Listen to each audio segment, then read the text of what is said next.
I know तुम भी ऐसे वीडियोस देखते हो जिसमें वॉइस बिल्कुल क्लीन होती है, क्रिप्सी होती है और ऐसे लगता है कि ये जो बंदा वॉइस रिकॉर्ड कर रहा है, जो बात कर रहा है, ये एक प्रोफेशनल है।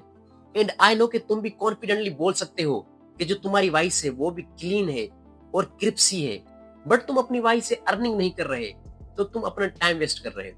आज मैं तुम्हें सिर्फ ये नहीं बताऊंगा कि कैसे तुम अपनी वॉइस से अर्निंग कर सकते हो, बट ये भी समझाऊंगा कि कैसे तुम अपनी एक एवरेज वॉइस को मेंटेन करके अच्छी नीश चूज करके अच्छा पैसा बना सकते हो। जो वॉइस की मार्केट होती है उसमें तुम्हारी वॉइस बिल्कुल अच्छी हो ये चीज मैटर नहीं करती, बल्कि चीज ये मैटर करती है कि तुम्हारी वॉइस स्पेसिफिक है किसी एक नीश के लिए।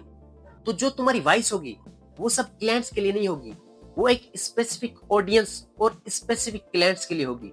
इसका मतलब कि जो तुम्हारी वॉइस है उस वॉइस से तुम अच्छे डॉक्यूमेंट्री वीडियोस बना सकते हो, या मोटिवेशनल वीडियोस बना सकते हो, या प्रमोशनल वीडियोस बना सकते हो, या एड्स बना सकते हो। तो सबसे पहले तो तुम अपनी वॉइस को आइडेंटिफाई करोगे कि जो तुम्हारी वॉइस है वो किस चीज में बेस्ट है।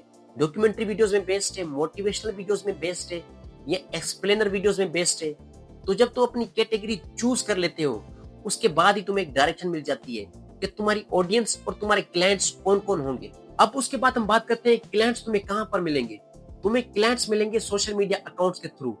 तुम फाइवर पर जा सकते हो, तुम अपवर्क पर जा सकते हो, तुम sound.com पर जा सकते हो।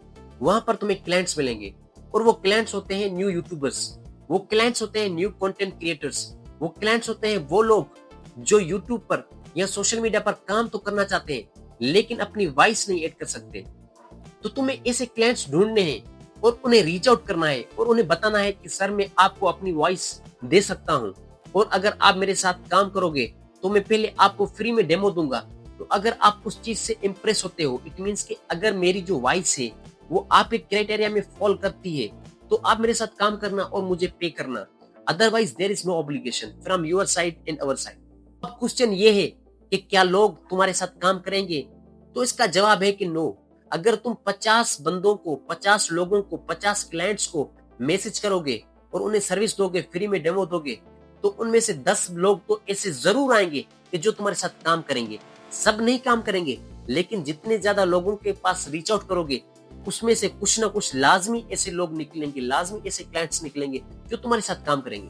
तो जब तुम डेमो वॉइस भेजोगे तो उसके लिए तुम्हें एक क्वालिटी मेंटेन करनी होगी। तुम्हें वॉइस रिकॉर्ड करने के लिए माइक लेना होगा और एक अच्छा सा सेटअप बनाना होगा। ऑडेसिटी पे जाकर या लेक्सिस ऑडियो एडिटर पर जाकर तुम्हें अपनी वॉइस में ज्यादा क्रिस्पनेस, नॉइज रिडक्शन वगैरह सारा कुछ अच्छे से मेंटेन करके फिर तुम वो डेमो जब भेजोगे तो वो जो अगला क्लाइंट होगा वो फ्री इंप्रेस होगा। तो इनिशियल में तुम अपनी जो प्राइस होती है वो लो रखना। इट मींस कि जो डेमो तुम दोगे वो तो फ्री में दोगे, लेकिन अगर कोई क्लाइंट आ जाता है तो तुम $2 या $3 रिचार्ज करना अपनी वॉइस वर्क के लिए।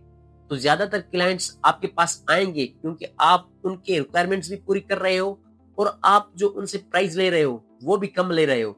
तो ज्यादा क्लाइंट्स आएंगे और आपकी ज्यादा अर्निंग होगी। तो अगर तुम अपनी जो पे है वो ज्यादा रख दोगे, $15, $20, तो वो चीज तुम्हें वर्क नहीं करेगी क्योंकि ज्यादातर लोग तुम्हारे पास आएंगे भी नहीं। तो प्राइस कम रखनी है और ज्यादा क्लाइंट्स के साथ कम करना है और अच्छी अर्निंग करनी है। Good bye.